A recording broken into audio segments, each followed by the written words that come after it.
боксовата зала дойде даже един човек, който ми каза, бе, виждам те, ти си смело момче, искаш ли така да си шофьор на едни момичета? Шофьор на проститутки.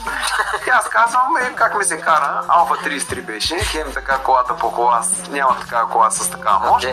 Хем той ми даваше 1200 лева заплата.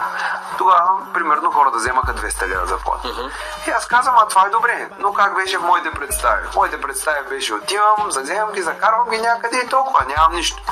Обаче, що се накара, оказа, че трябва да стоя в един офис.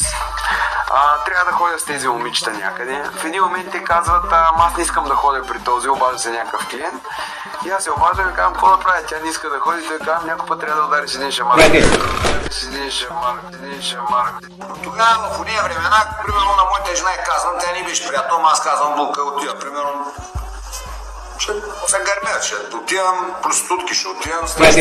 Тук ви говоря едно към едно. Защото аз нещата парите съм ги изкарвал от такива неща. И като как да я фана за косата. Попажа. Вика ми избере да те ровен. Или да да. Или ще работиш. Или ще работиш. Или ще работиш.